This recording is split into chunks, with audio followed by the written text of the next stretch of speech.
What's going on, you guys? I wanted to do a quick little video here because I was listening to an interview with Ferris and Jocko, Willink while I'm over here packing all my stuff up, getting ready to move out of this beautiful apartment. And it had me thinking, so like the topic that they're talking about is stuff on like depression, high anxiety, and suicide, things like that.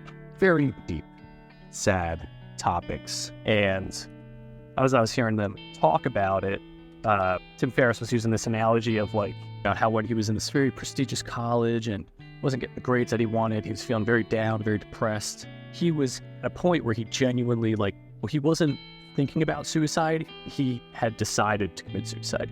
He was conducting research. He was doing all the stuff that Ferris does when it comes to research and study, but he was putting it towards how he's going to, off himself. And through some very serendipitous events, one of the books that he wanted to read on the topic, the library had sent a notification that like, hey, your book is in, but they sent the notification to his mom by accident because he had put his home address, not the address that he was currently living at. So she was like, hey, Tim, this book on suicide, and what's this all about? And he came up with a very witty excuse and right on the fly, but like it allowed him to realize like, there's consequences to doing this. So he was like, I really, wow. It took him out of the situation to view it differently. This is not the route that I want to go down. So he was talking about how when he was in school at that time, that was his identity and everything was centered around that. And when things weren't going the way that he expected while he was in school, it challenged his identity of who he was, and his reality in that moment was quite literally like falling apart. And so that's why he had this idea of like, okay, I'm just going to kind of control alt delete, just going to exit, log out, rage quit, basically take himself out of the situation because he thought he was flawed and he thought no one else was going through this. Meanwhile, there's a lot of people that go through their bouts of feeling down, feeling depressed. I definitely have my moments of it, and I acknowledge it as just a thing where it's like biologically, like sometimes that happens. You get those waves. I'm a very high energetic person in certain moments, and you can't maintain that all the time, and I recognize that. And then sometimes I have those low moments. But anyway, so this analogy that he had used when it came to like identity and stuff, he was talking about how like if you imagine you're a stockbroker, you're someone that does investments. If you put all of your investments in only one single stock, just one single company, probably going to feel a lot of stress because your whole life, your investments, your retirement, how everything's going to be looking forward is dependent on that one company. And if it doesn't do well, there goes everything that you've saved up. A smart investor, they would diversify their portfolio. They would put their stocks into a bunch of different things. And when it comes to our identity and how we view ourselves can very heavily influence how we are feeling in certain situations. The author of Atomic Habits actually talks about that, how when you want to adopt certain habits, one of the best things you can do first is not just say like, okay, these are the things I'm going to do. Rather, you view it as, who's the person that I'm trying to be?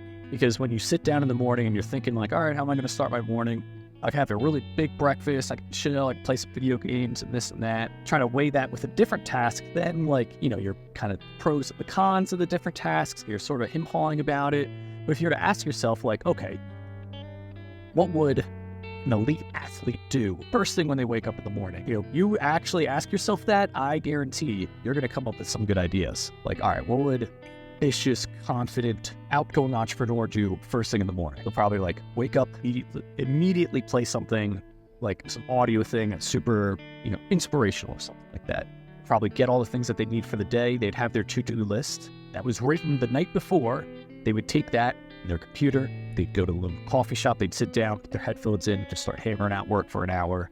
And then after that, they'd probably plan to do some physical activity. Hour after that, probably hang out with some, these are just things that literally, like if someone were to ask me, I'm like, well, that's probably what they would do. And it's like, if you want to be that person, then you do those things.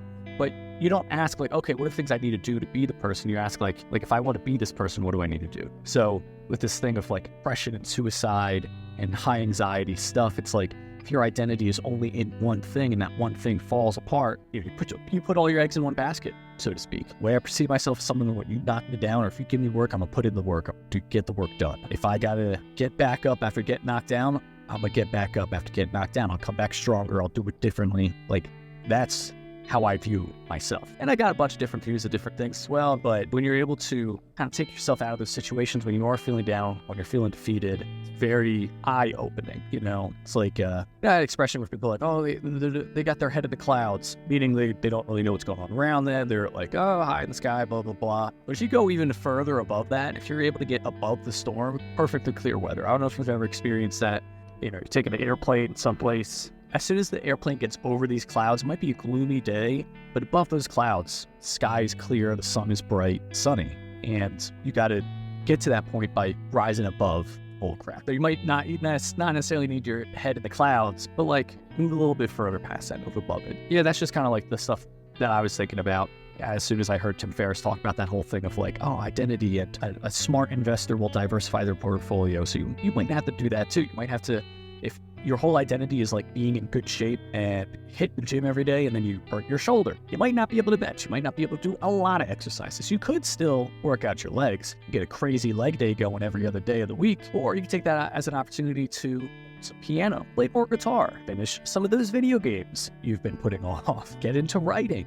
You could even get into walking or hiking. You know, there's other things. Like, so if the identity is only that one thing, then it's going to feel like you got nothing. But there's so much. There's so many things to do. Also, as just another side note, you may feel a certain way, you might feel down, and our feelings, our emotions, they're just reflections of kind of like what we're feeling on the inside. They're not necessarily right or wrong. How we react to those things, you know, our behavior, you know, there might be a better way of doing things. If you're feeling sad or if you're feeling down, it's not bad.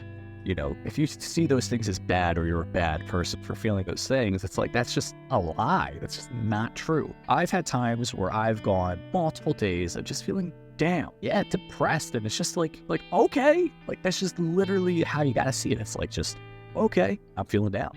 Like it's how we're feeling. Now I just accept it. Still go through your life doing what you gotta do. I remember on Jocko's podcast, they asked, like, yeah, Jocko, if you're not feeling motivated or if you don't want to do, you know, the things that you gotta get done for the day, like, how do you do it? He's like, during the times when I'm feeling tired or I don't feel like waking up and doing the work. What I do is do it anyway. Like, the fucking Jocko, man. Like, what the hell? Like the way I see it, like, I've done that. I just go Autobot. You know, I just go full, just autonomous, like, autopilot mode, where it's like, I don't have to be having a million thoughts in my head. I don't have to be feeling like, rah, go do the, like, sometimes I just gotta go on autopilot and just do the things, get it done. That's kind of like what he was saying. Like, you don't feel like doing the stuff, sometimes you just gotta do it. So if you're feeling sad and you're feeling down, like, honestly, there's some times where it's like, you just have to accept the fact that it's like, yeah, that's how you're feeling. It's not right, it's not wrong. But if you got things you gotta do that day, sometimes you just gotta get up and you still gotta do those things. Go on autopilot, just do it. Like, no resistance, no hesitation, no, like, debating with yourself. You gotta get something done, just get up and do it. And there are those times where it's like, yeah, maybe you need rest, maybe you gotta take a break and things like that. And I've done that too. And I love, like, man, I keep referring back to Jocko. I've just been listening for like a gajoogle amount of hours from his show. Let's say today you feel like, man, I need a break. What you should do is you acknowledge that and you say, okay, I'll take a break. I'll take a break tomorrow. You know, procrastinate. Literally say, like, I'm gonna rest, I'm gonna relax, I'm not gonna do any hard work, I'm gonna do that tomorrow. And then what happens is when tomorrow comes around, if you still feel that way, if you still feel like, dang, I need a break, then take that break, you know? Eat some extra food, get some extra fuel for your body, get a nice long extra hot shower going or whatever. Maybe even an extra long cold shower, I might say. Sleep in a bit. I had a 12-hour sleep today. I told myself, I was like, I got nothing to do in the morning. I'm racking up as many hours as I can. It was fantastic. I felt a little dehydrated or whatever, but it's fine. But yeah, you put that procrastination off till tomorrow. And then if you still feel like you got the need to relax, then you can relax. But that's pretty much all I want to talk about. This one definitely went a little bit longer than I normally do for these videos, but it's a deep topic, so I wanted to make sure I wasn't like cutting corners with things. You know, just letting you guys know, it's like, yeah, people feel down, they feel depressed at times. Some people at different variations as others. Sometimes people are more triggered by some things, and other people are triggered by some things.